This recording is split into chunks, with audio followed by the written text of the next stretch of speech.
Welcome to Special Meals. ஆரோக்கியமான முறையில் இன்னைக்கு நாம புட்டு எப்படி பண்ணலாம்னு பார்க்கலாம். சிகப்பரிசியில் புட்டு செஞ்சு சாப்பிட்டா உடம்புக்கு ரொம்ப நல்லது. இந்த மாதிரி நீங்க புட்டு செஞ்சீங்கன்னா நீங்க கடையில் போய் புட்டு மாவு வாங்கவே மாட்டீங்க. பாரம்பரிய முறையில் செய்கிற இந்த புட்டு நல்ல டேஸ்டியாகவும் இருக்கும். மாப்பிள சம்பா சிகப்பரிசியை 8 மணி நேரம் தண்ணியில் ஊற வச்சுக்கோங்க. காலையில் நீங்கள் புட்டு செய்கிறதா இருந்தால் நைட்டு நீங்கள் தூங்குறதுக்கு முன்னாடி ஊற வச்சுக்கோங்க. சிகப்பு தோலோட இருக்கிறதுனால அந்த அரிசி ஊறுறதுக்கு கொஞ்சம் நேரம் எடுக்கும். அரிசி எவ்வளவு நல்லா ஊறுதோ அவ்வளவு சாஃப்டா புட்டு இருக்கும்.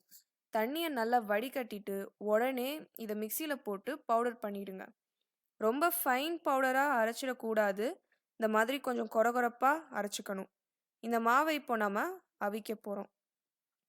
ஒரு பாத்திரத்தில் 3 கப் தண்ணி ஊற்றிக்கோங்க. இந்த மாதிரி ஹோல்ஸ் உள்ள ஸ்டீமர் இருந்தால் அதை யூஸ் பண்ணுங்க. இல்லைன்னா இட்லி பாத்திரத்தில் கூட வச்சு ஸ்டீம் பண்ணிக்கலாம். மாவில் தண்ணி எதுவும் சேர்க்காம 10 நிமிஷத்துக்கு ஸ்டீம் பண்ணணும். இப்போ திரிச்ச அரிசி மாவை இதில் கொட்டிக்கலாம். 10 நிமிஷம் இந்த மாவு நல்லா அவியணும். இப்படி அவிக்கிறதால புட்டு இன்னும் நல்லா சாஃப்டாக வரும். இப்படி அவிச்ச மாவை 2 நாள் வரைக்கும் ஃப்ரிட்ஜில் ஸ்டோர் பண்ணி வச்சுட்டு எப்போ தேவையோ அப்போ புட்டு அவிச்சுக்கலாம். இப்போ இதை மூடி வச்சுடுவோம்.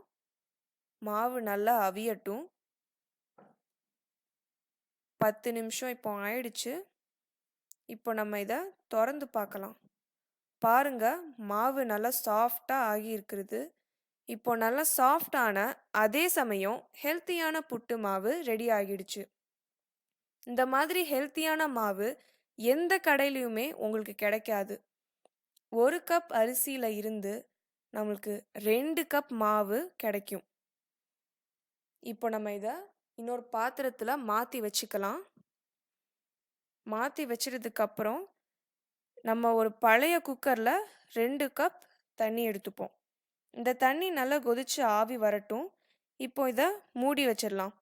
ஆவி வரதுக்குள்ளே நம்ம மாவை ரெடி பண்ணிடுவோம். அவிச்ச மாவில் தேவையான அளவு உப்பை போட்டுப்போம். உப்பு போட்டதும் எல்லா இடத்துலையும் நல்லா படுற மாதிரி மிக்ஸ் பண்ணிடுவோம். இப்போ மிக்ஸ் பண்ணதுக்கப்புறம் கை பொறுக்கிற அளவுக்கு சூடான தண்ணியை கொஞ்சம் கொஞ்சமாக தெளித்து மிக்ஸ் பண்ணணும். மொத்தமாக தண்ணி விட்டால் கட்டி கட்டியாக ஆகிடும். அதனால் தண்ணியை தெளித்து தெளித்து மிக்ஸ் பண்ணணும். இதுதான் கொஞ்சம் ட்ரிக்கியான பார்ட். அதனால் கவனமாக தண்ணியை சேர்க்கணும். தண்ணி குறைவாக இருந்தால் புட்டு நல்லா வேகாமல் மாவாக இருக்கும். தண்ணி அதிகமாயிட்டா புட்டு உதிரி உதிரியாக வராது. அதனால் மறுபடியும் சொல்கிறேன், தண்ணியை சேர்க்கும்போது ரொம்ப ரொம்ப கவனமாக சேர்க்கணும். இப்போ நான் தேவையான அளவு தண்ணி ஊற்றிட்டேன். பாருங்க, இந்த பதத்தில் தான் மாவு இருக்கணும்.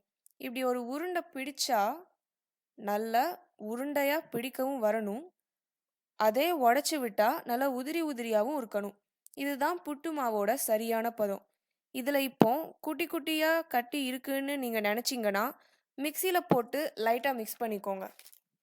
இந்த மாதிரி கண்ணுள்ள தேங்காய் சிரட்டையில் இப்போ நம்ம குக்கரோட விசில் ஹோல்டரில் நுழையிற மாதிரி ஒரு கண்ணில் ஓட்டை போட்டுக்கோங்க. யூஸ் பண்ணுறதுக்கு முன்னாடி தண்ணியில் 5 நிமிஷம் ஊற வச்சுக்கோங்க. அப்போது மாவு சிரட்டையில் ஒட்டாது. ஒரு தேங்காய் சிரட்டையை ரொம்ப நாள் யூஸ் பண்ணக்கூடாது. அடிக்கடி ஃப்ரெஷ்ஷாக மாற்றிக்கணும். அப்போ தான் தேங்காய் சிரட்டையோட வாசனை புட்டில் தெரியும். இந்த மாதிரி ஒரு விரலால் கண்ணை மூடி வச்சுக்கணும். முதல்ல தேங்காய் துருவலை போட்டுக்கணும். அப்புறம் புட்டு மாவை போட்டுக்கணும். கடைசியாக மேலே இன்னும் கொஞ்சம் தேங்காய் துருவலை போட்டுக்கணும். தேங்காய் புட்டுக்கு நல்ல வாசனையை கொடுக்கும். லைட்டாக ப்ரெஸ் பண்ணிப்போம்.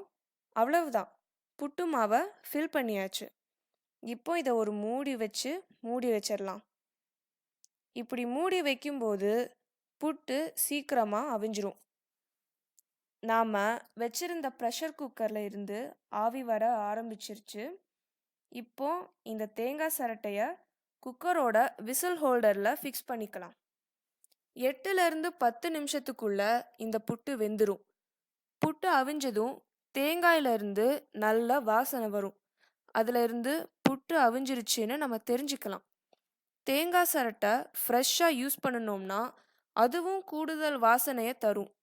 ஒரு முறை இந்த புட்டை உங்கள் பசங்க சாப்பிட்டாங்கன்னா இதே மெத்தடில் தான் மறுபடியும் செய்ய சொல்லுவாங்க.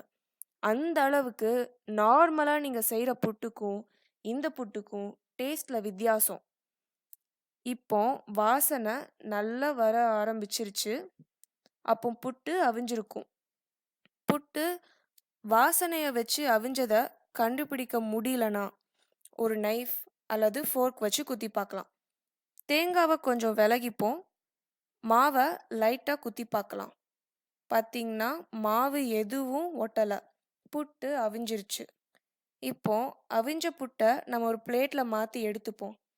வெள்ளை அரிசியில் புட்டு செய்யாமல் இந்த மாதிரி சிகப்பரிசியில் புட்டு செஞ்சு சாப்பிட்டு உடம்ப ஆரோக்கியமாக வச்சுருப்போம். பசங்களுக்கு இந்த புட்டில் பழமும் வெல்லமும் போட்டு மிக்ஸ் பண்ணி கொடுத்து பாருங்க.